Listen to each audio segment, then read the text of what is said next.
The sun is a merciless hammer in this endless ocean of sand. The sun is a merciless hammer in this endless ocean of sand. The sun is a merciless hammer in this endless ocean of sand. Imagine a man, let's call him Ur-Nama, not the king, but a merchant of his time.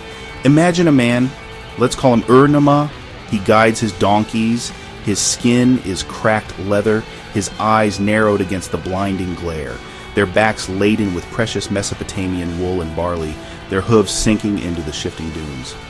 This is not just a journey, it is an act of faith, a gamble against the gods of the desert. Every step is a prayer, every sunrise a victory. He is heading south towards a land whispered about in the bustling markets of both South Shubur, Onchi years worth in the Churi Florsis or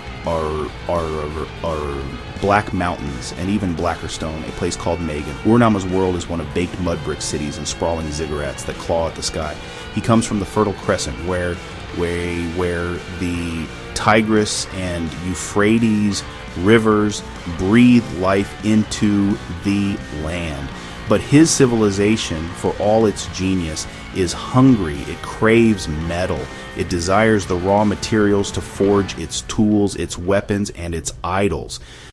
When our merchant Ur-Nama finally reaches the fabled land of Megan,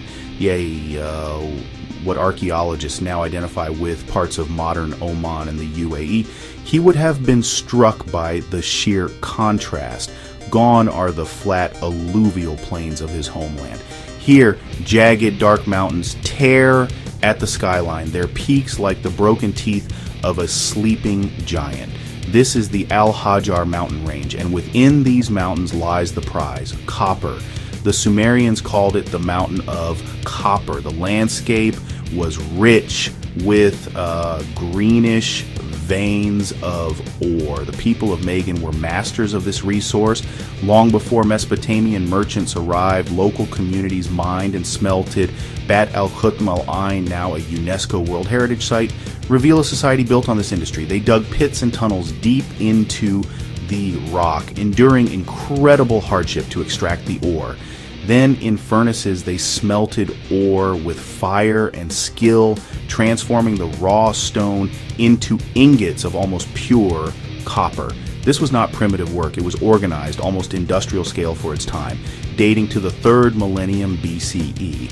This copper was Oman's ticket onto the world stage. Cuneiform tablets from Mesopotamia are filled with references to the ships of Megan, which sailed up the Gulf carrying their precious cargo. While copper was the metal that built empires, another Omani treasure captured their souls. Frankincense. Imagine stepping into a grand temple in Babylon. The air is thick and heavy, an intoxicating otherworldly scent. It's the smell of prayer. It's the smell of ritual.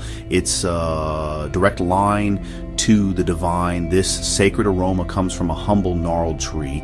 It grows only in the most inhospitable parts of southern Arabia, Dhofar, modern Oman. The resin weeps from its bark like pale, fragrant tears. It was considered the very fragrance of the gods. For the kings and priests of Mesopotamia, frankincense was an absolute necessity. They burned it on their altars as offerings to appease powerful deities, and must say to appease powerful deities. They powered by Ishtar. It was used in purification rituals in royal courts to signify power and prestige. And even in medicine, the demand was insatiable. The remote, misty mountains of Dhofar became the source of an almost magical substance. Controlling the frankincense trade was like controlling a conduit to the heavens.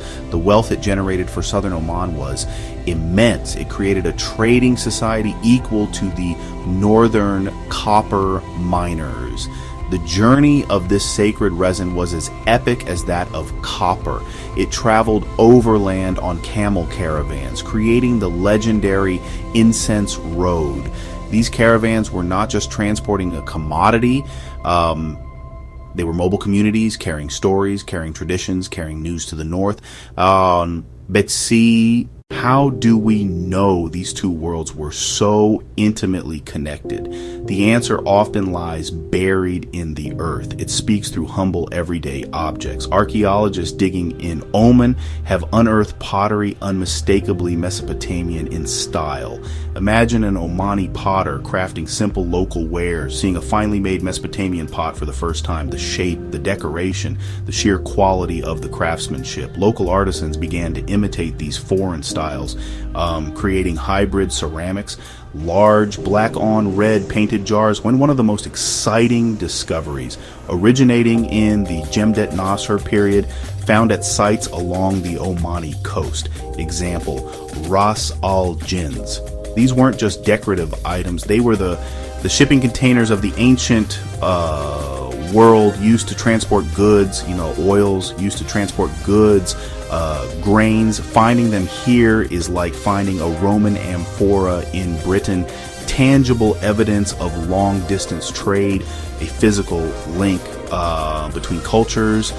Even more personal and perhaps more powerful are the cylinder seals. Small, intricately carved stone cylinders, rolled impressions on wet clay. They were a form of signature, a mark of ownership and authority. A merchant like our friend Urnama carrying one used to seal contracts, used to authenticate goods. Life in both Mesopotamia and Oman was a constant battle for one precious resource, water.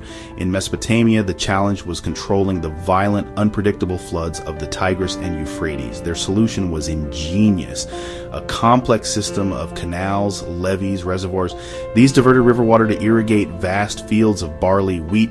This mastery of hydraulic engineering became the foundation of their civilization, allowing them to turn a volatile valley into the world's first breadbasket. It was a triumph of collective effort and centralized planning. Now let's travel south to the arid mountains of Oman. Here the problem was scarcity. Rain is rare and fleeting. Yet ancient Omanis devised a solution just as brilliant. The Falaj system. A network of underground tunnels that taps the water table at the mountain base and carries water for miles across the plains to nourish date palm oases and settlements. Many a Falaj still run today, a living monument to their builders. The system is born of geology and patient communal labor. Did Mesopotamian knowledge influence the Falaj? While uniquely Omani, the Falaj's principle of man-made water management echoes Mesopotamian practice. The concept could have traveled south with merchants and migrants. Omani communities likely adapted the idea into something new. And this is creative adaptation, not imitation. The parallel speaks to a shared mindset, survival through clever manipulation of nature. Whether a giant canal diverted a raging river or a silent tunnel channeled a hidden spring, both cultures agreed civilization could not be left to chance. It had to be engineered. The lush green of a Mesopotamian wheat field and the cool shade of an Omani date oasis stand as monuments to that belief. Human ingenuity, with a little help from the gods, could make the desert bloom. Trade routes don't just carry goods, they carry stories. As merchants huddled around campfires on the long journey between Ur and Megan, they would have shared tales of heroes, gods, monsters. The greatest of all Mesopotamian stories was without a doubt the epic of Gilgamesh. It's a powerful tale of a king's quest for immortality, his friendship with Enkidu, his journey to the ends of the earth. In the epic, Dilmun is described as a paradise, a place where there's no sickness, no death. Gilgamesh travels there to find Utnapishtim, the survivor of a great flood, who was granted eternal life by the gods. This sea journey to a mythical Gulf land would have resonated with Megan's seafaring people. One of the most visually striking features of the Omani landscape is the proliferation of ancient tombs, beehive tombs of bat clustered together like a silent stone city of the dead, to the grand monumental tombs at sites like Gala. The people of ancient Magan clearly had a profound concern for the afterlife. These structures were not simple graves. They were built to last for eternity, carefully positioned in the landscape to be seen and revered. They speak of a society that believed death was not an end, but a transition to another state of being. This focus on monumental funerary architecture has fascinating parallels with Mesopotamia. Think of the royal tombs of Ur, where kings and queens were buried with an astonishing array of treasures, and chillingly with their entire retinue of sacrificed servants and soldiers. While Omani burials were not as lavish or brutal, where the underlying principle is the same. The dead require well-equipped and protected home for their journey into the next world. Both cultures saw the tomb as a gateway, a portal between the world of the living and the realm of the ancestors. The design of some Omani tombs, particularly the large communal graves from the and Nar period, shows evidence of sophisticated construction techniques. These circular stone-faced structures contained multiple chambers housing the remains of dozens of individuals over several generations. This communal approach to burial suggests a strong emphasis on kinship and lineage.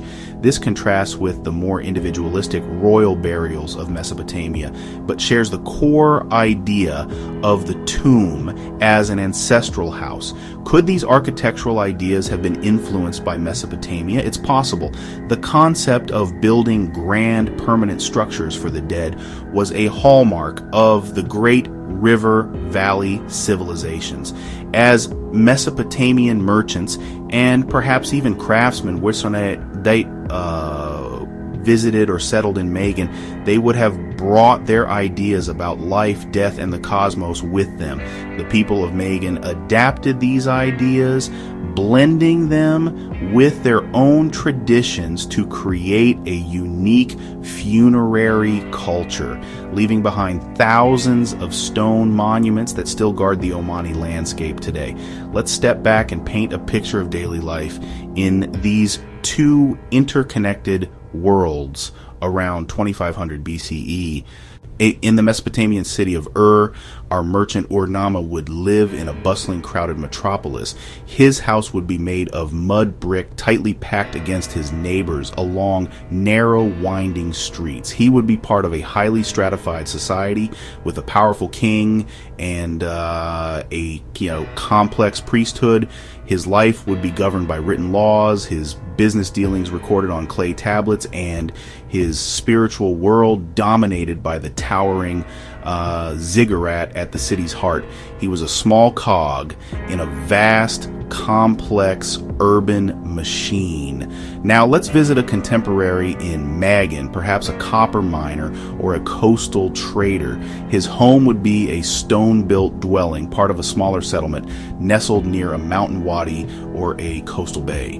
His society would be more tribal, organized around clans and powerful local chieftains. While he would be part of a sophisticated trade network, his daily life would be more directly tied to the land and the sea, to the rhythm of the monsoon winds and the hard labor of the mines. His laws would be customary, passed down through generations, and his spiritual beliefs would be centered on the sacredness of the mountains and the sea. The influence of Mesopotamia on Magan was not about turning it into a carbon copy of Ur. It was about introducing new elements into this distinct Omani culture. The Omani trader learned to use Mesopotamian weights and measures to do business. The Omani potter adopted new decorative styles.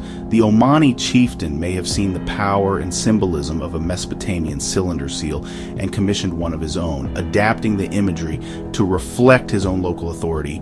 The influence was selective, a process of borrowing and adapting, not wholesale replacement. This created a fascinating hybrid culture in Oman.